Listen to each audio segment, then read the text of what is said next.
Hello, I'm Josephine Chang. We all know by now that the current economic slide was triggered by bad mortgages, which were bundled and sold as securities. When housing prices dipped and defaults on those subprime mortgages mounted, the effects spread throughout the financial system. We've seen the result in the collapse of banks, frozen credit, and Wall Street in free fall. But let's go back for a moment to where this all started, back to the millions of American homeowners facing foreclosure. In 2007, 1% of all homes in the United States were in some stage of foreclosure, nearly twice the rate of the previous year. Is there any help in those bailout packages for them? Let's find out on Credit Rescue.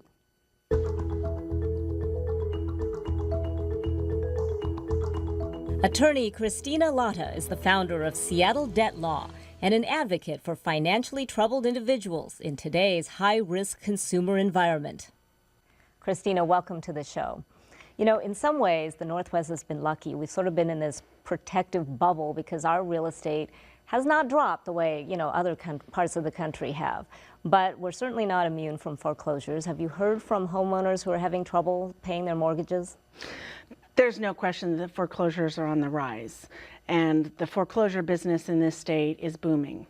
It's worse in Tacoma and Pierce County than it is in King County, but it's coming. Now, correct me if I'm wrong, but Congress tried to put in some help for homeowners in the bailout package, the $700 billion, but they didn't as of now. So right now, is there anything in the works to help homeowners?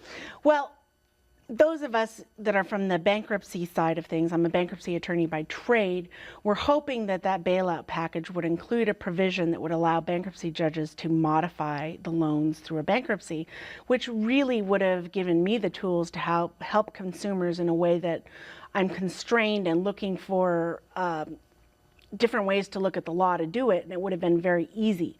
That was not passed. What was passed were more programs that the lenders are encouraged to voluntarily help people modify their loans, and HUD has been expanded in some of their provisions to help with the loans, but nothing has been mandatory. And when you say help and modify, are you talking about lowering interest rates or putting in some caps on what homeowners should pay? Well, what I've seen so far is that the government is encouraging their people to contact their lenders and ask for a modification, things like that, lowering interest rates, taking off prepayment penalties, changing to a fixed rate.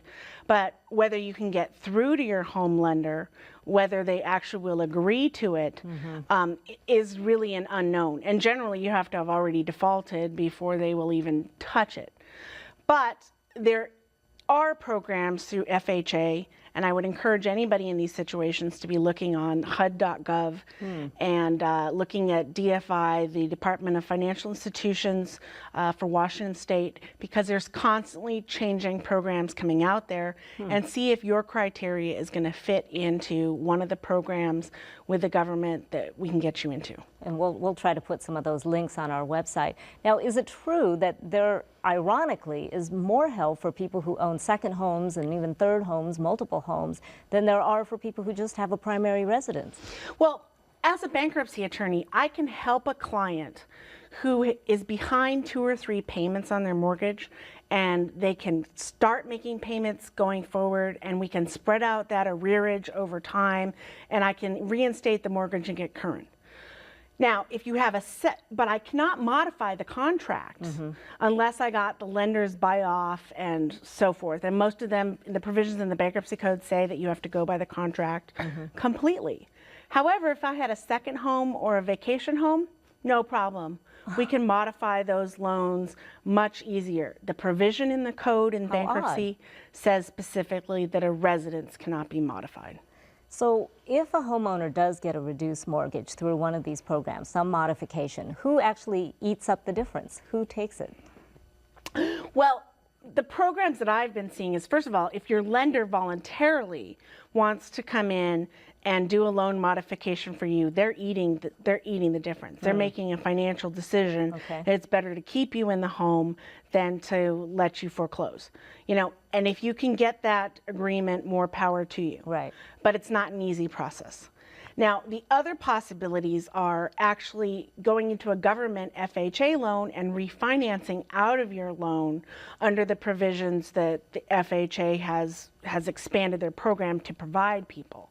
And beyond that, it's changing so quickly that I'm referring people to housing counselors to actually get those modifications.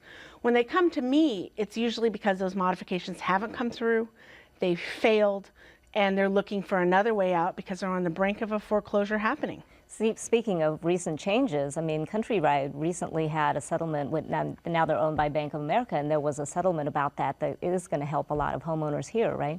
Well, actually, that Countrywide settlement, if it's as good as it sounds, really can be a big help to people.